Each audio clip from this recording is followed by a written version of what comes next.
Bonjour à tous, c'est Barna, on se retrouve aujourd'hui dans un nouvel épisode du Tancodrome où nous parlerons du char S. Les véhicules suédois sont singuliers, tout en apparence qu'en termes de technologie. Des avions en forme insolite, comme le Draken, voire même des chars comme le UDS-19, en passant par le Stridsvagn 103, alias le char S.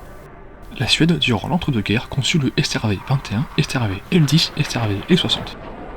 Puis durant la Seconde Guerre mondiale, le STRV M41 et 42.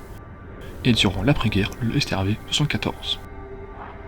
La Suède, dans le besoin de moderniser ses chars, veut acheter des Centurions aux Anglais, mais ces derniers étaient incapables d'honorer leurs commandes, car les besoins de l'armée britannique n'étaient pas satisfaits, et les Suédois devaient attendre entre 5 et 15 ans avant que les premières livraisons aient lieu.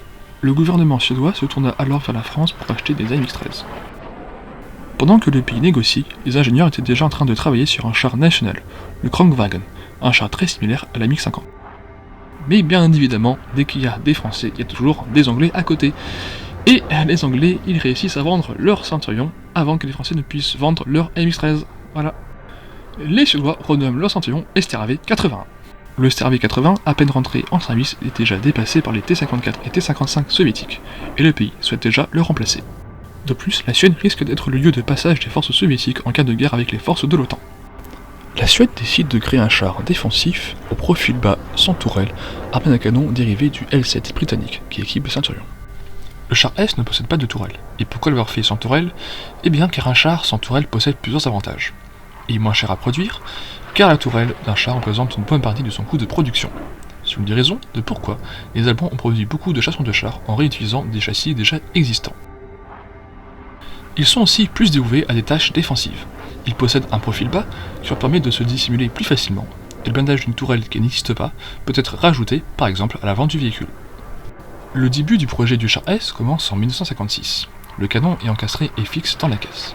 Le pointage de l'arme se fait avec les chenilles et les suspensions hydropneumatiques permettent d'élever et de descendre le canon.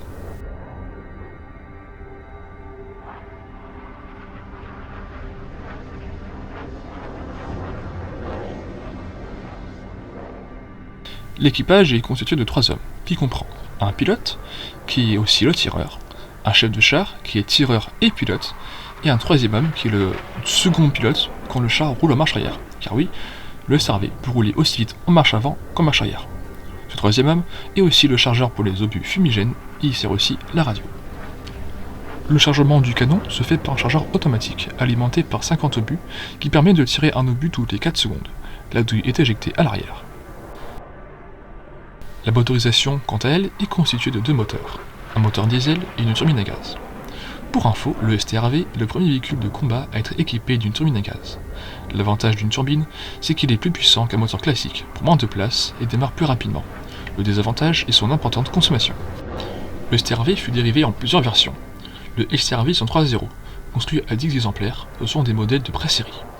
Le STRV 103A est le premier char de la série, suivi du STRV 103B, qui est remotorisé avec de nouveaux moteurs plus puissants et un ajustement de sa suspension qui augmente l'angle d'élévation et de dépression.